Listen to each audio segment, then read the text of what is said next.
Mesdames, Messieurs, chers collègues, je suis ravie d'être parmi vous aujourd'hui. Je suis surtout honorée de passer un prix Nobel, ça ne met pas du tout la pression. Je tiens à remercier Rémi et Cataline pour leur invitation, pour me permettre de partager une partie de ma science avec vous aujourd'hui autour des interactions lumière-matière. Et sans trop tarder, je vais vous emmener directement en voyage dans la vallée des Rois, qui pour la plupart est un simple site archéologique intéressant à visiter, mais qui par son symbolisme et son iconographie est profondément lié au concept égyptologique, en fait, autour de la création de l'univers, de la matière et de la lumière. Ici, quand on rentre dans la vallée des Rois, donc la vallée des Rois signifie en égyptien là où le soleil se couche. On va traverser, on va monter dans la vallée, on va continuer, et on va arriver à un escalier et une descente très très abrupte pour arriver à la tombe de Thoutmôsis III. Cette descente, en fait, elle symbolise la descente du pharaon dans le monde de l'au-delà. Donc, je vais vous présenter quelques résultats de la mission du LAMS, de mon laboratoire d'archéologie moléculaire et structurale à Sorbonne Université, qui date du mois de février. Ce qu'il faut savoir également, c'est que dans la mythologie égyptienne, Ra, le dieu solaire, est lié à la création de l'univers. Donc cet univers qui a émergé du chaos primordial, Nun, et en fait le roi Ra, le dieu Ra, lui-même il a émergé de ce Nun. Il faut savoir également que pour vaincre le chaos, c'est indispensable pour que la lumière donne la vie, que ça soit dans le monde actuel ou dans l'au-delà. Aussi, les dieux égyptiens sont profondément symboliques de tout ce qui est représentation scientifique et en fait représentation cosmique, représentation naturelle. Par exemple, Geb représente la terre et puis Nout représente le ciel. Et puis le dieu solaire, Ra, il va traverser le ciel pour illuminer la terre. Donc on continue, on va arriver dans la tombe à proprement dite ici avec notre collègue Philippe Martinez qui est égyptologue au laboratoire. Et l'Amdouat représente le texte funéraire, en fait, du voyage de Ra, le dieu solaire, dans sa barque solaire, pour arriver, en fait, au bout de 12 heures de la nuit, dans l'au-delà. D'accord? Donc, en fait, tout ça, c'est lié à ce voyage solaire où Ra, le dieu, doit vaincre le chaos et les forces du ténèbre, comme par exemple les serpents qui sont représentés ici. Il est dans une caverne qui est ovale, et la tombe elle-même, en fait, elle est ovale et représente cette caverne. Il est entouré de deux sphinx, un sphinx qui regarde hier et un autre qui regarde demain. Et si, en fait, il n'arrive pas à vaincre le chaos, la lumière ne peut pas émerger, et en fait, il ne peut pas aller dans le monde de l'au-delà, et la vie ne peut pas arriver. Donc, là, ici, c'est la 5e heure, et en fait, tout le long de la tombe, en fait, ce sont les 12 heures qui sont représentées. Quand on regarde d'un peu plus près, donc vous voyez plus clairement, en fait, les serpents, les sphinx, les forces ténèbres et le chaos qu'il essaye de vaincre. Donc, c'est un monde de régénération, de guérison et de manifestation de cette dualité entre le monde du ténèbre et le Dieu solaire. Donc, dans son voyage pour aller vers l'au-delà, il y a un chemin qui est symbolisé dans la tombe ici, un chemin blanc qui est fait par analyse. Donc, quand on a regardé par analyse spectroscopique, que ça soit par fluorescence de rayons X ou par diffraction de rayons X, il est fait en fait de calcite et de terre à base de kaolinite. Étonnamment, la terre égyptienne, la terre du Nil, elle est noire. Ici, elle est éclairée par le soleil. Et en fait, il lui donne une couleur blanche qui est volontaire pour que ce chemin puisse être repéré et aider donc le Dieu dans son passage vers l'au-delà. Quand on continue un peu, donc ces technologies, bien sûr, elles nous aident à regarder la lumière, le soleil, mais elles nous aident également à développer aujourd'hui des spectroscopies, comme par exemple des imageries par fluorescence qui a été développée au laboratoire par Philippe Walter. Et ici, quand on éclaire donc en fait par rayonnement UV à 350 nanomètres et on coupe avec un filtre pour voir ce qu'il y a dans le visible, on regarde, on a ici la couleur bleue en fait qui témoigne de la présence de matière organique tout le long de ce chemin. Quand on regarde d'un peu plus près, vous pouvez voir ici les filaments qui sont présents, donc témoignant ici de la présence de micro-organismes sur les parois de la grotte, toujours par imagerie, par fluorescence. Ces micro-organismes, on peut se poser la question, mais de quoi ils se nourrissent et comment ils arrivent à se retrouver là? Donc en fait, il faut aussi savoir que le liant qui était utilisé dans ces tombes égyptiennes, dans celle-ci plus particulièrement, c'est un liant à base de gomme arabique qui contient du sucre. Et donc du coup, les micro-organismes s'amusaient à se nourrir avec ce sucre. Autrement aussi, par ailleurs, donc cette tombe, bien sûr, quand on a fait l'étude ici, elle est fermée au public depuis un moment, mais il fut un temps, elle était ouverte au public. Et puis, il faut dire que avec les visiteurs, il y a à boire et manger là-dedans. Alors, une tombe, avant tout, c'est fait pour quoi? C'est fait aussi pour accueillir le corps du roi défunt quand il est momifié dans le sarcophage. Ici, donc là, c'est la tombe entière. Donc je vous ai dit, il y a plusieurs descentes pour arriver à 70 mètres par rapport à la surface du sol. Et puis vous avez le sarcophage qui est ici, sur lequel est symbolisé ce que vous voyez, l'œil de l'Oudja, en fait, qui est symboliquement l'un des symboles les plus importants dans l'Égypte antique. Ça symbolise la guérison, la régénération, la santé, l'unité du monde. Elle est aussi appelée, donc cet œil est aussi appelé l'œil d'Horus. L'œil d'Horus parce que ça rassemble toutes les parties de l'œil de Dieu arraché par Seth lors de son combat pour le pouvoir de l'Égypte ancienne. Alors cet œil, comme vous pouvez le voir ici, elle est peinte en bleu. Donc, supposons le bleu, supposé être le bleu égyptien, et en noir qui est la galène. La galène qui est utilisée dans les phares, le col, est symbole aussi de la guérison chez les humains. Donc, quand on regarde, ce n'est pas tout simplement un choix artistique d'utiliser ce bleu et cette galène. C'est un choix de régénération, c'est un choix de guérison, c'est un choix de passage entre donc ces yeux magiques. Ça symbolise les yeux du roi défunt, donc qui est à l'intérieur, et ça lui permet de communiquer entre le monde de l'au-delà et le monde actuel pour être témoin en fait de la victoire du roi solaire lors de la 11e et de la 12e heure. Alors, comment on peut vérifier au laboratoire que le bleu est bien du bleu égyptien? Toujours de la même façon, comme on a fait l'imagerie par fluorescence. Ici, on va venir faire l'imagerie par infrarouge et on va regarder, donc on va exciter dans le rouge, on va regarder la particularité du bleu égyptien, c'est qu'il fait de la luminescence, en fait, il absorbe dans l'infrarouge à 950 et ici, on voit bien, en fait, la luminescence du bleu égyptien. Alors, je reviendrai là-dessus un peu plus loin, dans un autre contexte. Donc ce bleu égyptien, il a connu, donc la production du bleu égyptien a connu son apogée lors du règne de Thoutmésis III. Alors, c'est quoi le bleu égyptien? C'est le premier pigment synthétique qui a été préparé à l'époque, il y a plus de 3000 ans. Comment il faisait? Il rassemblait les matériaux, les minéraux qui étaient disponibles, qui étaient à côté, pardon. Et donc ici, on a en fait tout simplement une source d'un composé à base de cuivre, le cuivre qui donne la couleur, du sable qui était bien sûr disponible, et du calcaire, donc il y a le calcium ici.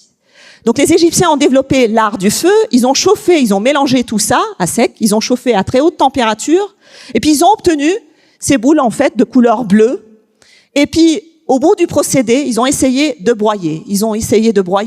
Ils se sont rendus compte qu'en broyant à différentes intensités et différentes durées, ils obtenaient différentes teintes de bleu. Ces différentes teintes de bleu témoignent encore ici, donc, en fait, de l'intensité, de l'interaction entre la lumière-matière, différentes tailles de particules, différents phénomènes d'absorption, de diffusion, de réflexion de la lumière. Donc, c'était déjà présent à l'époque égyptienne. Alors, d'une façon très surprenante, plus tard, donc dans un voyage spatio-temporel, on trouve quelques siècles plus tard, donc entre le 3e et le 8e siècle, des objets qui sont fabriqués. Donc ici, il y a du bleu également et du violet. Mais ce bleu, il date de la dynastie Han, de l'époque des Han. Donc ce bleu qu'on appelle le bleu Han ou le bleu chinois a été trouvé à cette époque-là. La particularité de ce bleu, c'est la même couleur que le bleu égyptien, la même structure cristalline, caractérisée par diffraction de rayons X, mais cette fois-ci, au lieu d'avoir du calcium, on a du barium. Probablement parce que ce qu'ils avaient à proximité, les minéraux qui étaient présents contenaient du barium. Eux aussi, ils ont développé l'art du feu et en chauffant à très haute température, ils ont réussi à synthétiser ce bleu qui dure avec le temps et qui résiste à la lumière. Alors plus tard, au 19e siècle, on a découvert un minéral naturel qui avait cette même couleur bleue, donc l'effenbergerite, et qui a la même structure cristalline que ce bleu chinois ou le bleu égyptien précédemment décrit. Donc à quoi il ressemble quand on l'observe en microscopie électronique? Il ressemble, c'est un matériau lamellaire, un empilement de feuillets qui contiennent en fait des feuillets tétraédriques et octaédriques à base de barium, de cuivre et de silicium. Donc plus récemment, comme ça s'était synthétisé à très haute température, on a essayé de faire des procédés de moins en moins énergivores. Donc il y a des chercheurs qui ont développé une synthèse à plus basse température, mais la nécessité de chauffer encore à très haute température pendant quelques heures. Donc nous, au LAMS, on a repris ces procédés très récemment et on a essayé en fait de synthétiser différentes teintes de bleu en chauffant à plus basse température pendant une courte durée. Comment on a fait? Bon, on est chimiste, enfin moi-même je suis chimiste de synthèse des matériaux, mais on est venu prendre les procédés qui s'appliquent aux matériaux poreux. On a pris ce qu'on appelle les agents minéralisateurs. On a pris la même recette, c'est-à-dire un composé à base de cuivre, un composé à base de barium ou de calcium en présence de silicate. On a rajouté cet agent minéralisateur. Alors, c'est quoi un agent minéralisateur? On va simplifier. C'est un chauffeur qui amène les espèces, il dissout les espèces, il les met en solution, il crée un réservoir qui permet par la suite, en chauffant, de former les premiers nucléides, les premiers germes et de faire les procédés de croissance et de cristallisation. Donc, on va l'appeler le bleu du LAMS avec des procédés qui est de moins en moins énergivore. Alors, à quoi il ressemble? Il ressemble toujours. Donc, c'est un matériau lamellaire avec les plaquettes que vous voyez ici. Par une erreur de synthèse, il y a eu un excès de silicium qui a été rajouté. Donc, ces feuillets-là, on a créé une distorsion des défauts dans les feuillets. Donc, des lamelles, vous imaginez la feuille de papier que vous avez dans la main. Ça a été obligé de distorsion.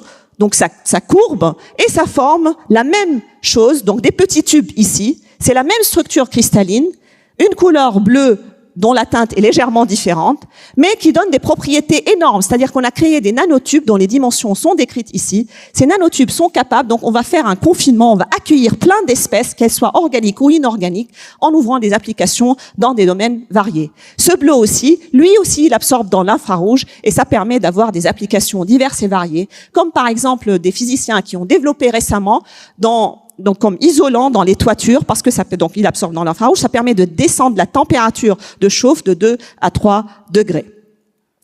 Quand on parle de procédés de moins en moins énergivores, aujourd'hui, on cherche à faire ce qu'on appelle, nous, au laboratoire, des pigments ou des matériaux qui sont BNB, c'est-à-dire biosourcés, biodégradables, biocompatibles, ce que vous voulez. Donc, avec des températures qui sont moins élevées. Mais ça existait déjà dans le passé. Ça existait dans le passé. Quand on revient, par exemple, au temps des Mayas, eux, ils ont fait exactement ça. Le bleu maya que vous connaissez certainement, mais un peu plus tard que le bleu égyptien et le bleu chinois, en fait, il résiste à la lumière, il résiste aux attaques chimiques, il résiste à la pluie. C'est un bleu qui est jusqu'à aujourd'hui intact. De quoi il est formé? Il est formé tout simplement d'une plante qui contient l'indigo. Donc le bleu que vous avez pour ceux qui portent des jeans aujourd'hui, des jeans bleus, en fait, c'est ce qui teint vos jeans. Donc cette plante, quand elle est mélangée à un minéral qui est présent ici, c'est un minéral argileux qu'ils avaient à disposition aussi, ils avaient des gisements de paligorskite. J'expliquerai un peu plus tard ce que c'est la paligorskite. Ils mélangeaient tout simplement les deux poudres, soit la plante, soit le colorant qui est extrait. Ils broyaient à la main, ils obtenaient un mélange bleu, on peut pas appeler encore pigment. Un pigment, il doit être insoluble dans le milieu dans lequel on disperse. Donc, ils le chauffent légèrement pendant 2 heures à température modérée, c'est en dessous de 200 degrés, et ils obtiennent ce qu'on appelle le bleu maya. Alors, pourquoi il faut chauffer et c'est quoi cette paligorskite? Donc, ce qui me permet de faire une parenthèse un petit peu sur les argiles, domaine dans lequel je travaille depuis plus d'une vingtaine d'années. Alors, c'est quoi une argile? On va imaginer un millefeuille. Donc, j'espère qu'on va avoir tout à l'heure à l'apéro. Donc, ce millefeuille, donc la pâte feuilletée, ce sont des feuilles qui sont empilées. D'accord? Ces feuilles qui sont empilées représentent exactement les plaquettes d'argile.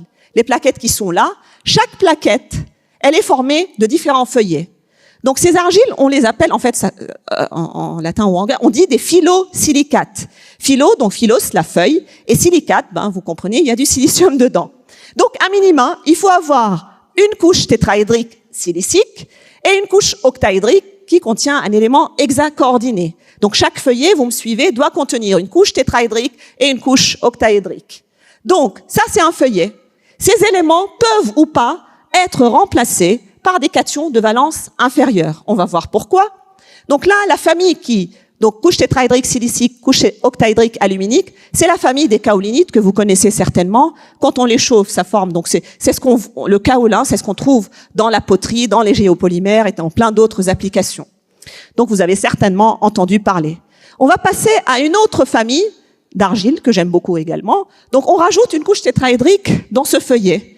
Et puis, on fait des substitutions. Peu importe dans la couche tétraédrique ou octaédrique, je ne vais pas vous citer tous les noms de cette famille-là, mais en fait, on va créer un déficit de charge dans ce feuillet, dans cette plaquette, qui va être compensé par des cations présents dans l'espace entre les feuilles. Ici, c'est la crème dans notre millefeuille. Ces cations qui sont présents dans l'espace entre les feuillets, selon leur taille, ils vont être plus ou moins, selon le rayon ionique, ils vont être plus ou moins hydratés. Donc, ils vont s'entourer de molécules d'eau. D'où le terme d'argile gonflante que vous avez certainement aussi entendu parler, qui ouvre beaucoup de domaines d'application. D'ailleurs, un exemple sur ces argiles gonflantes, à l'époque de la catastrophe de Tchernobyl, en fait, ils les utilisaient pourquoi ? Ils mettaient dedans, il y a des cations. À l'état naturel, vous allez trouver du calcium, du sodium ou d'autres choses. Donc, ça permet d'absorber des cations radioactifs. Ces cations radioactifs, quand on les met dans des tablettes chocolatées, quand on les mange, il y a un échange de cations non toxiques avec des cations qui sont radioactifs. C'est utilisé aussi ces matériaux gonflants. Le smecta, ça vous dit quelque chose, je suis sûre. La moyenne d'âge dans la salle, elle est un peu plus de 40 ans, on va dire. Donc, tout le monde a eu des problèmes d'estomac à certains moments, d'acidité.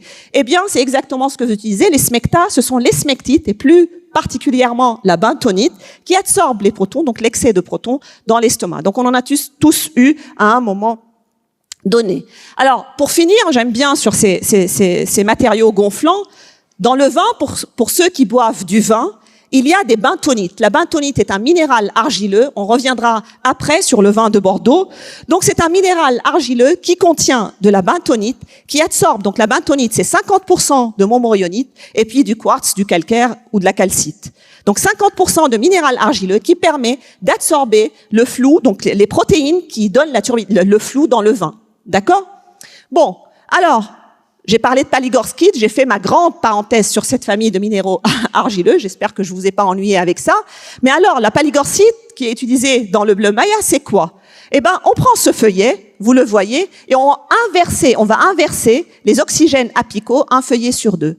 Ce qui va créer, en fait, ce qu'on appelle dans notre langage de argileux et argileuse, une argile tridimensionnelle. Les argiles, c'est un empilement de feuillets, on appelle des minéraux tridimensionnels. Les trous, les pores, ils sont là. On peut mettre tout ce qu'on veut dedans, on les appelle matériaux poubelles parce que tout ce qu'on met, il s'absorbe. Eh ben là, alors c'est pas péjoratif dans ma bouche, c'est plutôt l'inverse.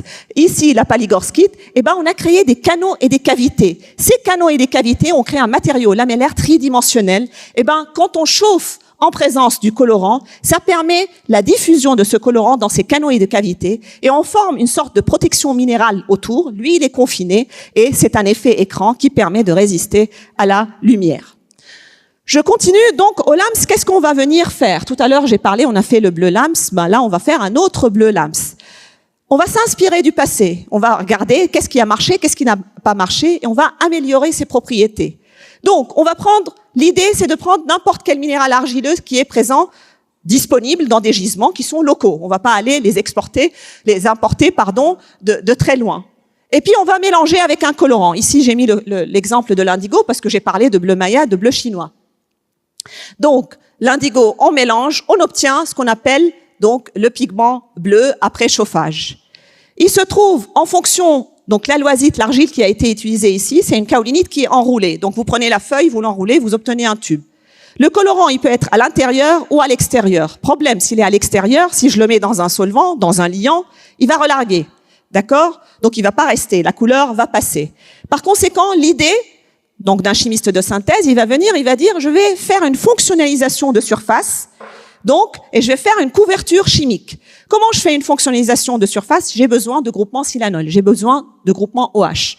Dans les argiles, les OH, les silanols sont présents uniquement au bout des feuillets. Donc vous prenez la feuille, au bout, vous aurez des silanols, donc à la cassure des bordures de feuillets. Ce qu'on va venir faire, on va attaquer cette surface. On va jouer, on va l'attaquer soit avec de l'acide, soit avec de la base, et on va créer des nids silanols. Ces nids silanols vont me permettre de faire une fonctionnalisation avec d'autres organosilanes et greffer donc un silicium avec ou pas de molécules organiques dessus. Donc la symbolique de cette méthode de fonctionnalisation. Ici, vous avez, là, ici, c'est une argile tubulaire, mais on peut en utiliser d'autres. Le colorant qui est soit à l'intérieur, soit à l'extérieur. La fonctionnalisation surface, on va dire, pour simplifier, c'est une couverture chimique qui nous permet de faire cet effet écran observé comme avec les bleus Maya. Bon, on continue. Eh bien, si on a un autre colorant qui a des dimensions différentes, plus ou moins grandes, et on a une argile qui n'est pas tubulaire, qu'est-ce qu'on fait? Bon, vous vous rappelez de cette momorionite, de la famille des argiles gonflantes, j'espère que vous vous en rappelez. J'ai parlé que c'était donc des silicates. Donc il y a des plans d'oxygène. Des plans d'oxygène, ce sont des plans qui sont chargés négativement. En général, les colorants, là j'ai mis l'acide carminique. L'acide carminique, c'est un colorant qui est extrait de la cochenille, d'accord? Alors, d'un point de vue, quand on le synthétise, il est utilisé dans les fraises Tagada, pour donner un exemple, ou dans plein d'œuvres d'art exposées dans des musées. Alors, il est aux différents pKa, quasiment, il est chargé négativement. Donc, si je mélange les deux ensemble, d'accord, il va y avoir répulsion, et donc je vais pas former un pigment. Donc, l'idée, c'est de venir aussi fonctionnaliser la surface. On va venir inverser la charge de surface, donc de ces plans d'oxygène. On va absorber des polymères cationiques. Donc, on inverse la charge de surface comme on le montre ici par état-potentiométrie. Et puis, on va venir absorber notre colorant organique. On fait le test de relargage et cette fois-ci, il tient. Donc, cette fonctionnalisation de surface me permet de faire des pigments à façon qui sont stables d'un point de vue. Quand je vais mélanger avec un solvant, un liant, ils vont rester, ils vont pas relarguer. Alors, quel est mon deuxième problème quand on fabrique dans les peintures, quand on fabrique des pigments? Le deuxième problème, donc c'est le relargage, mais principalement, c'est l'interaction avec la lumière. C'est-à-dire, il y a certaines molécules organiques, autant l'inorganique peut être très stable, autant certaines molécules organiques ne sont pas stables à la lumière. Via des mécanismes radicalaires, il va y avoir des ouvertures de cycle et une photodégradation de ces molécules. Alors ça, c'est un phénomène qui est observé, bien sûr, dans le temps, mais qui a été observé aussi dans plein d'œuvres d'art qui sont exposées dans les musées, comme je l'ai dit. Et ici, je montre un exemple de Holman Hunt, un peintre du 19e siècle. Donc, on est allé au Hamilton Care Institute à Cambridge, dans les archives de Robertson, et on a trouvé en fait une canevas de test de ce Holman Hunt, qui a testé un tube de peinture qu'il a acheté son marchand de couleurs, où il a mis en fait une partie, il montre que exposé à la lumière, il perd sa couleur. Il demande le remboursement de la partie de la couleur qu'il a utilisée de ce tube.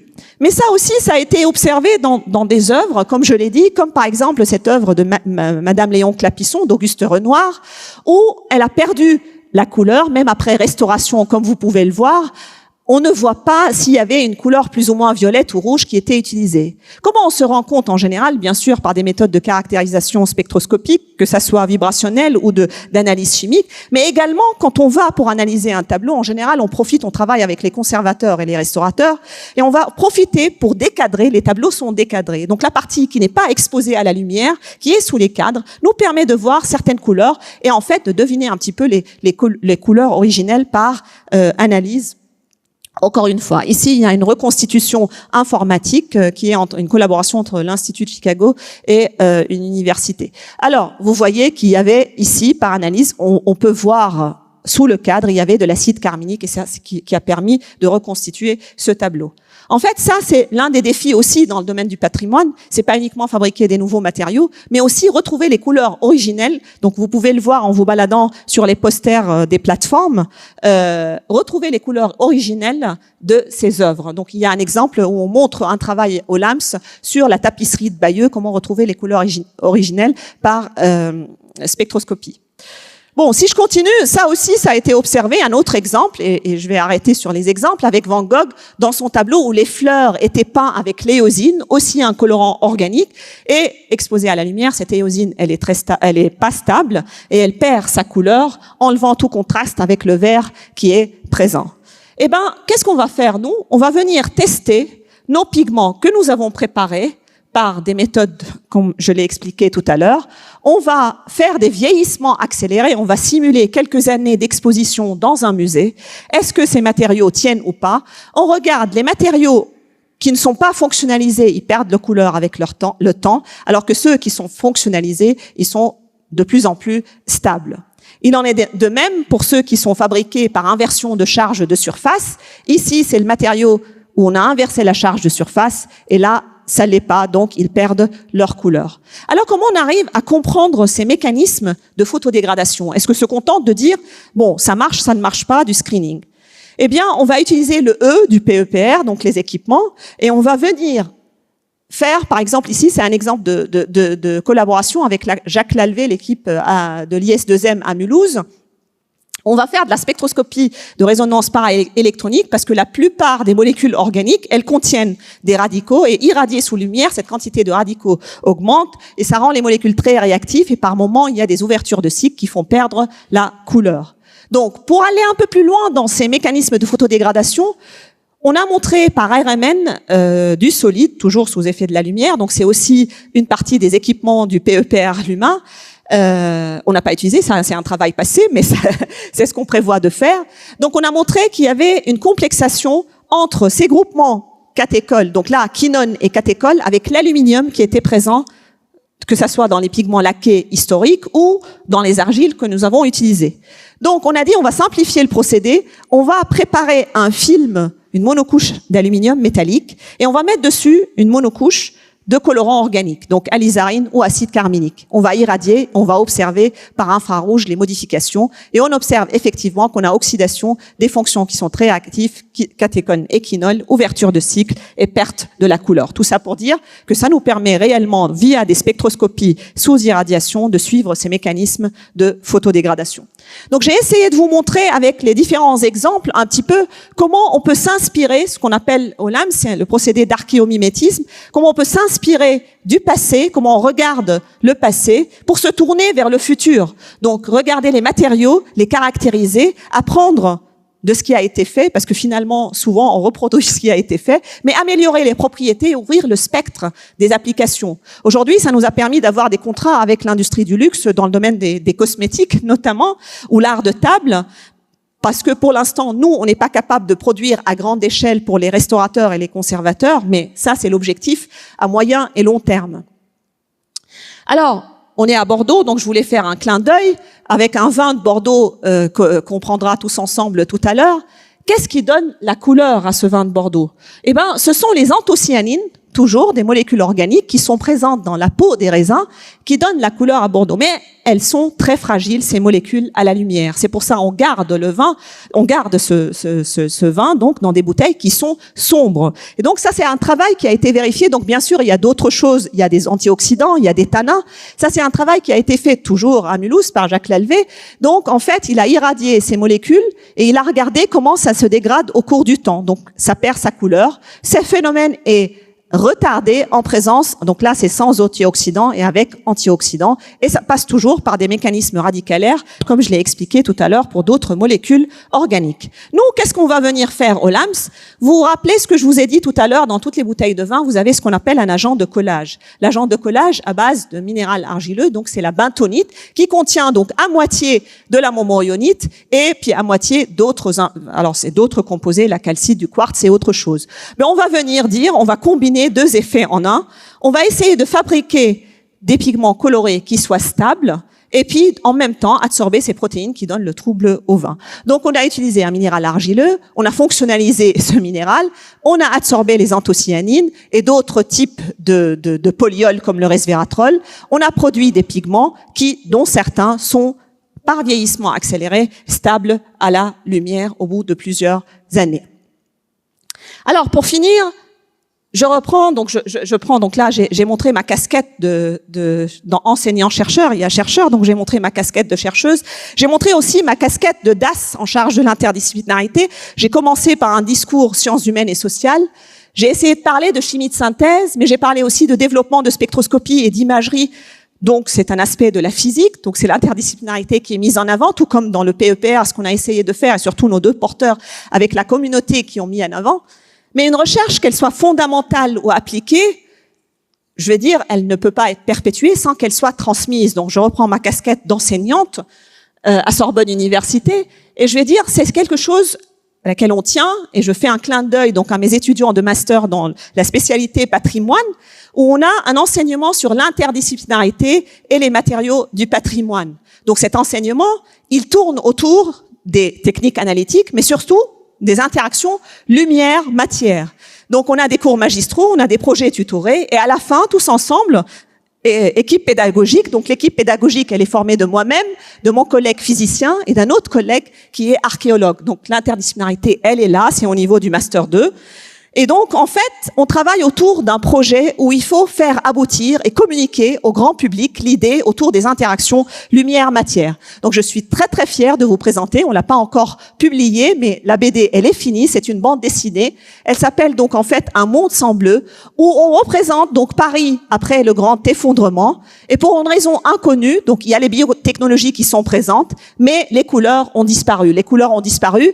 Le soleil a disparu. Donc, l'interaction lumière-matière, elle est différente. On a un nouveau spectre électromagnétique. Et en fait, on a 3 personnages, une directrice de laboratoire de recherche, un archéologue, et puis un Sorbo qui, lui, il a toutes les archives du passé et qui va faire un voyage spatio-temporel pour expliquer un petit peu, à travers le temps et l'espace, comment les interactions lumière-matière vont permettre de retrouver ces couleurs. Donc ça, c'est, je redis, je suis très fière et très contente de vous présenter ce travail. Et je suis aussi contente que dans le PEPR Luma, il y a une attention particulière qui est donnée à la formation et que j'espère qu'on va sortir des choses qui sont intéressantes. Parce que, bien sûr, avant tout, donc, le CNRS et le CA s'intéressent à la recherche, mais ça fait partie, l'enseignement fait, oui, la formation fait partie aussi des priorités pour former les futures générations. Donc, sur ce, en fait, voilà. Nous fabriquons des matériaux qui permettent de traverser les siècles. On travaille sur des matériaux qui traversent les siècles. Bien sûr, le travail que j'ai présenté, c'est le travail de toute une équipe et plein d'organismes et d'agences et de programmes qui ont financé cette recherche. Je vais vous remercier pour aujourd'hui. Donc, ça sera tout. Et j'ai hâte de commencer la séance de discussion si vous en avez maintenant ou plus tard au buffet. Merci beaucoup. Et voilà, c'était Maggie Jabert. Merci beaucoup, Madame Jabert. On va prendre des questions. Il nous reste 5 minutes avant de passer à... Eh oui, 5 minutes pour prendre vos questions, mesdames et messieurs, à Maggie Jabert. C'était super intéressant. On vous sent passionné sur plein de sujets différents. Vous attendez quoi du PEPR Luma? Enfin, plein de choses. Vous avez participé évidemment à son élaboration. Mais qu'est-ce qui vous intéresse le plus? Quel instrument, quel dispositif, quel accès à quelle plateforme vous pousse plus que d'autres? Merci pour la question. Attendre, je ne sais pas si je vais répondre à qu'est-ce que j'attends, plutôt, je vais dire... Comment vous vous projetez dans... Voilà. Okay. Le PEPR, il fait pour fédérer la communauté autour de ces thématiques, lumière, matière, via les équipements, via les appels à projets et via la formation. Donc, en fait, les équipements, on va en profiter. J'en ai montré la spectroscopie RPE sous lumière, la RMN sous lumière, mais aussi plein d'autres. Et dans le cadre du PEPR, donc le LAMS, il a une plateforme de photodégradation. Alors, bien sûr, principalement sur les matériaux de patrimoine, mais pas que, mais aussi, par exemple, les photochimistes qui travaillent sur les photopolymères ou d'autres peuvent profiter de la plateforme, c'est pour toute la communauté. Donc c'est pas forcément une attente, c'est une co-construction avec les porteurs et la communauté pour un petit peu faire rayonner la science autour de ces interactions-là. Une question, une remarque. Je descends vous voir avec un micro, parlez bien dedans pour qu'on puisse vous entendre. C'est une question très pratique. Maggie, de quelle couleur étaient les fleurs sur le tableau originellement? Rose, en fait, c'est rose, intense. Quel type de collaboration vous nouez? Vous avez parlé à la fin de votre intervention des partenariats que vous nouez avec des entreprises de cosmétiques. Qu'est-ce qui se passe du côté des restaurateurs, des gens qui travaillent dans les musées? Comment ça se concrétise, cette collaboration-là? Est-ce qu'il y a des dispositifs, des choses plus concrètes? Alors, ce qu'il faut savoir, c'est que quand on accède à des œuvres, là j'ai montré un aspect de synthèse de tes caractérisations. Le laboratoire principalement, c'est un laboratoire d'appareils mobiles qui va bouger vers les musées. Quand on bouge vers les musées ou dans les tombes, on travaille systématiquement avec les conservateurs et les restaurateurs. On rentre pas comme ça dans un musée, évidemment. Donc on n'arrive pas comme ça, on débarque pas. Donc ce sont avec les conservateurs et les restaurateurs qu'on discute, qu'on réfléchit, qu'on prélève ou pas, et qu'on regarde un petit peu leur procédé de restauration, qu'est-ce qu'ils font. Ça peut permettre de les améliorer, ces procédés de restauration? Alors c'est ce que j'ai dit, c'est-à-dire oui, et actuellement non, c'est-à-dire ce qu'on fabrique peut permettre de... Parce que quand on restaure une œuvre, les règles d'éthique disent, on n'utilise jamais le matériau qui était utilisé avant. Il faut que ça se voit que c'est une œuvre restaurée. Donc, par conséquent, les matériaux qu'on synthétise, s'ils ont la même couleur, peuvent être utilisés. C'est le principe aussi des cosmétiques, de l'art de table et tout ça. Donc, oui, ça permettra à moyen et long terme d'utiliser des matériaux qui sont pas toxiques, d'accord? Parce que dans le temps, il y avait beaucoup, si je prends les vermillons et autres matériaux ou minéraux qui sont utilisés dans les œuvres, c'est un peu toxique. Donc c'est une collaboration en permanence. Il y a des restaurateurs qui viennent faire des stages au laboratoire, des conservateurs, des historiens de l'art. Donc de toute façon, dans ce domaine, on ne travaille pas seul. On est en communauté interdisciplinaire. C'est la thématique elle-même qui se veut interdisciplinaire. Merci beaucoup. S'il n'y a pas de questions, je vous propose de passer au dernier temps de cet événement. Merci infiniment, Merci. Madame Jabert, pour cette présentation.